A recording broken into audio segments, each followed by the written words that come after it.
Salut les filles, j'espère que vous allez bien. Aujourd'hui, je vais vous réaliser donc un make-up que j'ai chopé sur Instagram et qui est juste magnifique. Dites-moi ce que vous en pensez en commentaire et si vous aussi vous allez essayer de le réaliser. Avant de commencer la vidéo, sachez que si toutes les étapes de ce make-up ne vous intéressent pas, vous pouvez checker le sommaire en description et avancer à la partie qui vous intéresse. Likez, abonnez-vous pour soutenir mon travail et venez donc sur Insta découvrir tous mes make-up en avant-première. Et je vous souhaite bon visionnage. Avant de commencer le make-up, j'applique une base de chez Avril Cosmétiques. Elle est certifiée bio et elle va me permettre de faire tenir mon make-up toute la journée. Bon, j'avoue, c'est pas un make-up qui est très sortable, mais je l'utilise aussi pour hydrater ma peau. Très important, j'applique une crème contour des yeux. Elle atténue les signes de fatigue. Un petit conseil, tapotez légèrement avec vos doigts pour masser les poches. On y arrive enfin, je commence donc par l'étape du teint. J'applique mon fond de teint qui vient de chez Avril Cosmétiques, toujours. Je suis littéralement adepte de cette marque. Je vous avoue, vous risquez d'en entendre beaucoup parler. Ils ont une large gamme de produits de maquillage et de soins de la peau à prix accessible et certifié bio. J'applique avec donc un pinceau à fond de teint. Je trouve que comparé aux éponges, ça absorbe beaucoup moins de matière, donc ça en gâche beaucoup moins puisque j'en utilise beaucoup moins chacun de mes make-up.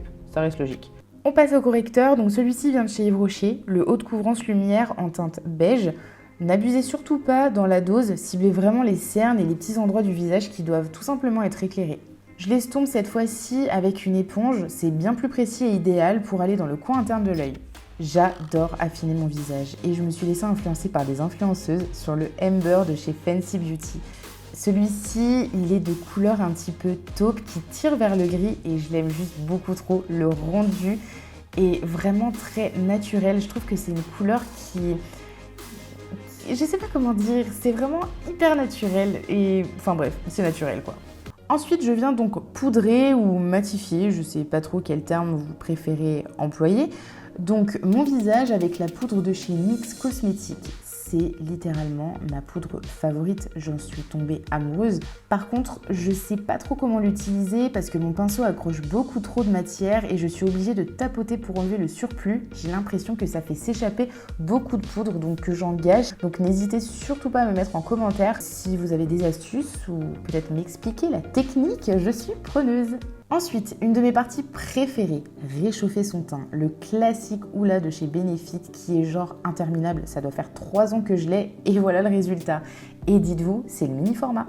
J'en mets dans le creux de mes joues, j'estompe bien et j'insiste bien sur l'estompage parce que si ce n'est pas bien fait, on dirait que vous avez une tache brune sur le visage et c'est juste pas joli du tout. Mes sourcils. J'utilise donc le Precisely My Brow Pencil et ou le K-Brow pour les faire. Donc en gros, j'ai 2 outils et ça dépend vraiment de mes envies. Le crayon, il permet en fait de faire des retouches très naturelles et le K-Brow, lui, il permet de les épaissir. Donc en fait, j'utilise soit l'un, soit l'autre pour avoir un rendu en fonction de mes humeurs et aujourd'hui j'ai envie de les épaissir donc on va utiliser le K-Brow. On passe maintenant aux yeux. Pour avoir un trait parfait, je viens mettre un morceau de scotch que je positionne dans l'angle de mon œil vers l'extérieur.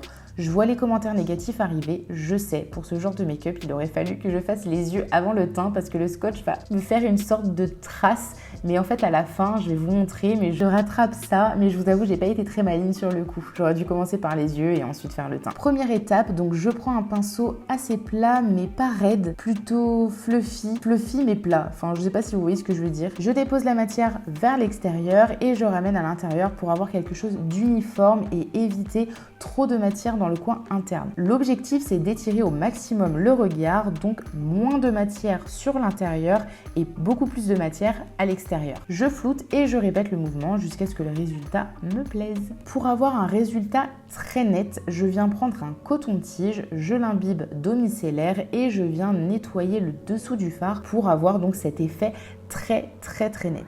Troisième étape, donc je prends une base de fard irisé ou un fard liquide irisé, ça peut totalement faire l'affaire pour faire ressortir donc le fard brillant que je vais ensuite venir déposer par-dessus. Puis ensuite, voilà, je dépose le fard brillant par-dessus avec un pinceau assez plat ou vous pouvez y aller directement avec le doigt. C'est vrai qu'avec le doigt, ça fait ressortir un petit peu plus le côté pigmenté des fards.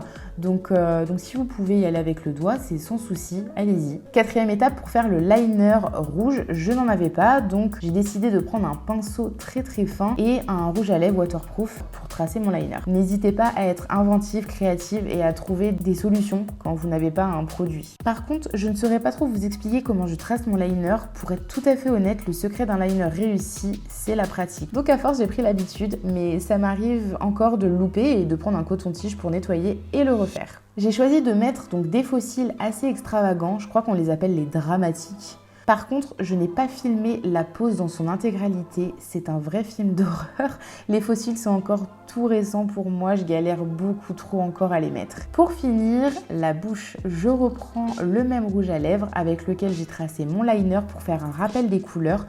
Par contre, je ne suis pas trop fan de celui-ci. C'est un sans transfert de chez Sephora et je trouve qu'il s'effrite beaucoup. C'est trop dommage parce que c'est le seul de cette gamme de chez Sephora qui s'effrite, enfin en tout cas de ceux que j'ai. J'en ai quand même quelques-uns parce qu'ils coûtent pas trop cher et ils sont vraiment topissimes. Mais celui-ci, je sais pas pourquoi, il s'effrite au bout d'à peine 5 minutes. Une fois qu'il a séché, il y a des petits morceaux qui s'effritent et c'est hyper désagréable. Bon voilà, c'est fini. C'est pas trop mal, non? Moi, je trouve qu'il est plutôt bien réussi, ce make-up. Je suis assez fière de moi, je l'avoue. Pour plus de tutos, abonne-toi, like et viens sur Insta me montrer ton make-up. Je vous fais des bisous!